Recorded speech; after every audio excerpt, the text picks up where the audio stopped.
जी अस्सलाम वालेकुम। तो आज हम अपने माइक्रो इकोनॉमिक्स के दूसरे chapter consumption saving and investment इस चैप्टर के तमाम एस्पेक्ट्स को फुलफ़िल करेंगे इंशाल्लाह, और इसे बहुत ब्रीफ मैनर के अंदर हम इसे कंप्लीट करेंगे इंशाल्लाह। तो हम स्टार्ट करते हैं। Consumption is that part of disposable income which is spend by house holds on purchase of goods, consumer goods and services. वो इनकम जो हम परचेज करने के लिए जो हम कंज्यूम करते हैं बेसिक लैंग्वेज में, उनकी डिटर्मिनेंट्स क्या है? इनकम देखें, जैसे इनकम बढ़ेगी हम ज़्यादा कंज्यूम करेंगे।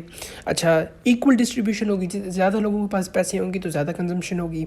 अगर प्राइस इंक्रीज़ है, फॉर एग्जांपल अगर पेप्सी की इंक्रीज़, जैसे पेट्रोल की प्राइस अगर इंक्रीज़ है 5 रुपये, तो हम अभी उसकी ज़्यादा कंजम्पशन कर लेंगे इन प्रेजेंट मोमेंट। अच्छा, इंटरेस्ट रेट अगर कम हो रहा है, अगर क्रेडिट अवेलेबिलिटी है, इंटरेस्ट रेट कम हो रहा है, तो ऑब्वियस बात है ज़्यादा बोरिंग होगी और ज़्यादा कंजम्पशन होगी। टैक्स रेट्स अगर ज़्यादा होंगी तो ऑब्वियस बात है कम होगी, क्योंकि हम ज़्यादा पैसे गवर्नमेंट को देने पड़ेंगे। मनी सप्लाई ज़्यादा होगी तो कंजम्पशन ऑब्वियस बात है ज़्यादा होगी।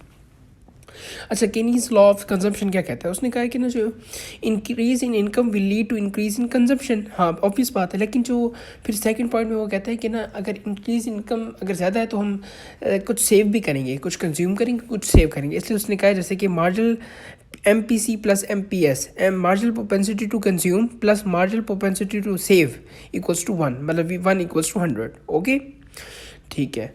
अब हम आगे, तो ये कंजम्पशन का फंक्शन है, C कंजम्पशन है, A ऑटोनोमस कंजम्पशन है जो चेंज नहीं होती। जैसे कि हम रोटी खाना, ये एक बेसिक नीड है, तो ये तो वही रहेगी। ये बेशक ज़ीरो भी क्या कहते हैं आपकी इनकम है, तब भी हम ये ऑटोनोमस कंजम्पशन करेंगे। इंड्यूस कंजम्पशन के अंदर दो चीज़ें आ जाती हैं, B and Y। B is MPC, marginal propensity to consume, and Y is disposable income. तो इस तरह हम कंजम्पशन के फंक्शन को फाइंड कर सकते हैं। MPC का फार्मूला है कि change in consumption over change in income. ठीक है, बाकी चीज़ें भी पुरानी हैं। देखिए, ये कंजम्पशन की डायग्राम है, ये उसकी कर्व देख लें, उसकी लाइन देख लें। देखिए ये जो थोड़ा सा ना ज़ीरो से ऊपर जाकर कर रहा है, जो ज़ीरो से ऊपर है ये ऑटोनोमस कंजम्पशन है, उसके बाद ये इंड्यूस कंजम्पशन की कर्व है, और सेविंग की ये है। देखिए जो 40 पे देखिए ना, सेविंग पहले नेगेटिव है, जहाँ 40 है ना, ये इक्विलिब्रियम पॉइंट है। इसके बाद से इधर आपकी इनकम इक्वल्स टू कंजम्पशन हो जाती है। ठीक है, तो ये सारी चीज़ें। उसके बाद हम saving and its determinant. Saving क्या है? Part of income which is not consumed. Saving equals to income minus consumption. Level of income, income बढ़ेगी तो सेविंग बढ़ेगी। वेल्थ अगर ज़्यादा है तो फिर हम सेव कम करेंगे। इंटरेस्ट रेट अगर ज़्यादा होगा तो सेविंग ऑब्वियस बात है ज़्यादा होगी। तो हम आगे करते हैं, आगे देखिए। अच्छा, अगर फॉर एग्जांपल पॉलिटिकल स्टेबिलिटी है तो ऑब्वियस बात है तो हम ज़्यादा सेव करेंगे अगर इनडायरेक्ट टैक्सेस ज़्यादा नहीं है। मोटिवेशन फॉर सेविंग, अगर आपने फॉर एग्जांपल अपने बच्चे की एजुकेशन को फाइनेंस करना है तो फिर ये इस वजह से आप फिर सेविंग करते हैं। इन्वेस्टमेंट क्या है? Purchase of goods which will be used in future to produce more goods. ठीक है, इसमें ऑटोनोमस इन्वेस्टमेंट है और है कि induce investment. Autonomous investment GDP से चेंज नहीं होती। फॉर एग्जांपल हाईवेज़ बनाना, ये बनाना, डैम्स, हॉस्पिटल्स, गवर्नमेंट हॉस्पिटल्स बनाना, ये चेंज।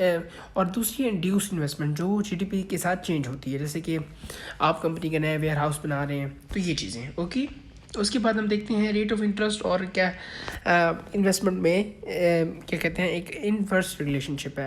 रेट ऑफ इंटरेस्ट बढ़ाएंगे तो इन्वेस्टमेंट कम होगी, क्योंकि बोरोइंग कम होगी। यही चीज़, ये मेन फिनोमिना है। इन्वेस्टमेंट की जो डिटर्मिनेंट्स हैं, डिमांड फॉर गुड ज़्यादा होगी तो इन्वेस्टमेंट भी ज़्यादा होगी।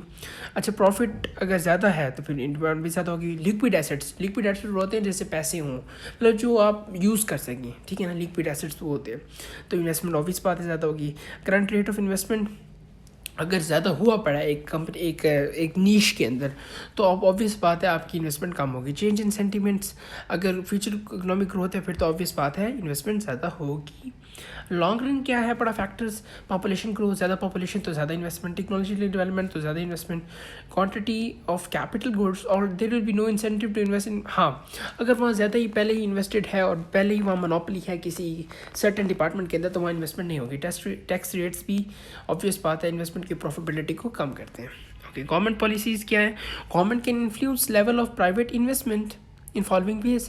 इन्फ्लुएंसिंग, गवर्नमेंट इंटरेस्ट रेट को कम कर सकती है। ठीक है, कंजम्पशन बढ़ा सकती है, गवर्नमेंट स्पेंडिंग बढ़ाकर टेक्नोलॉजिकल डेवलपमेंट को इनकरेज करके, बिजनेस कॉन्फिडेंस को स्टिमुलेट करके और इनकरेजिंग इन्वेस्टमेंट फर्म्स को इनकरेज करके, इस तरह वो इन्वेस्टमेंट को बढ़ा सकती है। तो आगे हम पढ़ेंगे impact of change in interest rate and saving rate. Impact of change interest rate, saving will also, अगर इंटरेस्ट रेट कम होता है तो सेविंग कम होगी, कंजम्पशन ऑफिस बात ज़्यादा होगी, डिस्पोजेबल इनकम भी इंक्रीज़ करेंगे, ज़्यादा बॉरिंग कर सकेंगे। हाँ लेकिन ये है कि आउटफ्लो होगा डॉलर का, पहले डॉलर्स क्योंकि इंटरेस्ट रेट कम होगा तो बाहर वाले जो लोग हैं जो पहले इन्वेस्टमेंट कर रहे थे, जो मतलब रेट ऑफ इंटरेस्ट ज़्यादा था, अब वो वहाँ से अपने पैसा निकालेंगे, जिसकी वजह से आपकी जो करेंसी है वो डिप्रिशिएट कर जाएगी। Impact of change interest in saving rate, consumption क्योंकि consumption will decrease and demand for product will also decrease, ठीक है ना।